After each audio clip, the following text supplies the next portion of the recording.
Flippy Update. Do you want fries with that?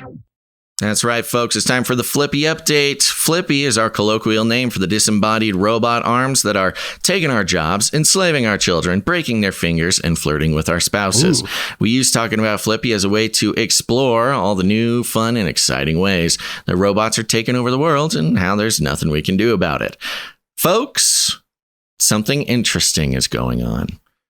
You'll remember last episode we reported from Russia Today. We had to carry water for Putin to report on this story when the Russian chess-playing robot grabbed and broke the child's finger, and all the hilarious responses from the Russian Chess Federation's leaders about the boy is fine. It's his fault. He broke rules.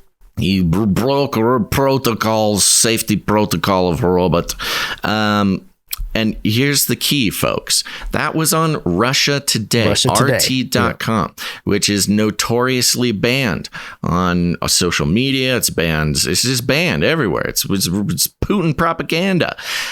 So, you'd think that if something is being reported on RT, it too is Putin propaganda. Mm-hmm. In fact, they hate it so much when we take articles from RT, they ban us for something a year ago.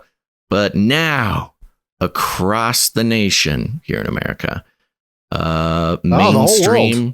mainstream news outlets across the world, NBC, IFL Science, Indie UK, Mashable, Verge, Kotaku, Gizmodo, Sports Illustrated, Washington Post, USA Today, CNN, iHeartRadio, Engadget, it's everywhere. They're all publishing this story.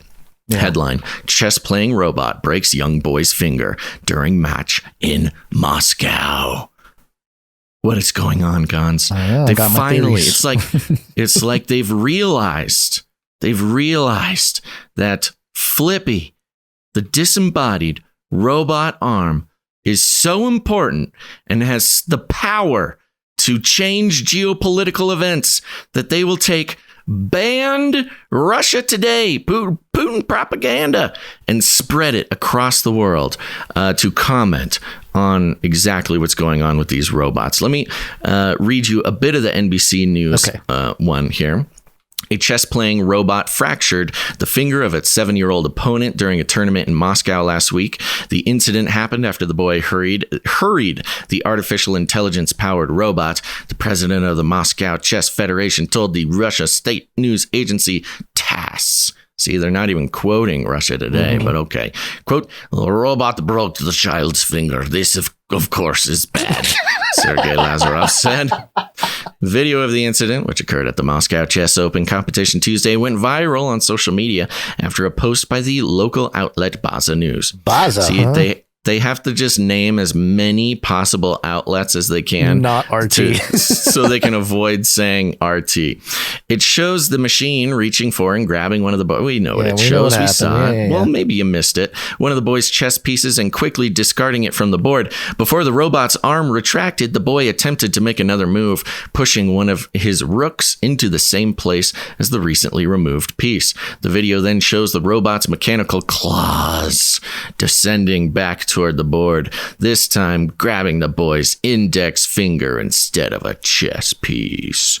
The video shows the robot holding the finger in place for at least 15 seconds before two bystanders were able to pry open the claws and release the boy. Quote, the child made a move, and after that, it is necessary to give time for robot's response. But the boy hurried. The robot grabbed him, Lazarov said, told TASS on Thursday. He added that the boy continued playing in the tournament with his finger in a cast. The boy's parents were keen on contacting the prosecutor's office. He added, quote, we will communicate to try to sort out and help in any way we can. The robot operators, apparently, will have to think about strengthening protection so such a situation does not happen again. The Telegram post from Baza News identified the boy as Christopher and said he is one of the top 30 chess players in Moscow under the age of 9. The incident received a lot of attention on social media. Quote, I tried to warn you, tweeted Garry Kasparov, a Soviet-era world chess champion who was defeated in 1997 match against Deep Blue, a chess-playing supercomputer developed by IBM scientists. I tried to warn you, Garrett Kasparov. I was defeated by Deep Blue. Imagine this guy's nightmare, though. He's he's a chess champion. Mm-hmm. No other time in history has there been an inanimate object that can outthink a human being when it comes to chess. Right. And he's the guy that goes down, takes the fall. Now he's warning about AI and all this stuff. And then he sees in the news, 30 years later, 25 years later. Starts having flashbacks to 1997. Of the robot Deep Blue giving answers. Not again. It's like Deep Blue with arms. It's giving Deep Blue arms. He's, poor guy. Well, that was the fun part about Deep Blue. It didn't have a sort of physical arm that it could move things with. And now Gary, the whole time, do not give chess robots arms. Since Kasparov's loss, chess AI has only become stronger. Maya Chess, an ongoing project by researchers at the University of Toronto, Microsoft research at Cornell University, seeks to use chess as a case study for how to use AI to help humans improve skills. This is how they end. Oh, I love this. This is how they end the thing. So blah, blah, blah, seeks to use chess as a case study for how to use AI to help humans improve skills. Last week's incident may also serve as a case study for the dangers involved. End of article. Off you go. They put a little logo, a little NBC logo down at the bottom, just so you know. Peacock. You can even hear the bong, bong, bong. So NBC getting in on the flippy game. Everybody getting in on the flippy game. Yeah. And I think it's notable that they compare the robot arm to the Deep Blue, which did not have a robot arm. Right. And they're really kind of making the point of like, this is what happens when you give AI a robot arm. Is a case study for the dangers involved of equipping AI with a physical form in which to crush our children's fingers. We got the Maya Chess thing here. I'm taking a look at the website here. Capturing human style in chess. So, okay, great. Yeah, that's the other thing that's really interesting is, instead of like, hey, I thought they would be a little more Russia, like anti-Russia. They didn't really go there as much in the mainstream, which I thought was interesting. Instead, they were like, well, we were making our thing too in America, well, in Canada too. Toronto's helping. Right. Let's see, Microsoft, Cornell. Hey, don't worry, folks.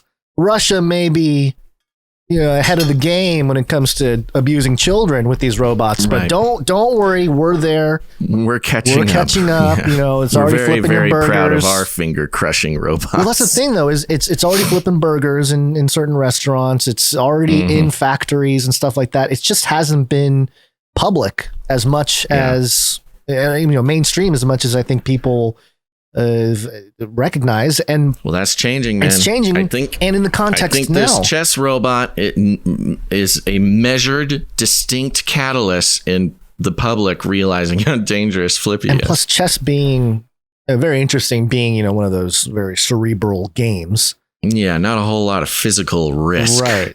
So, very interesting.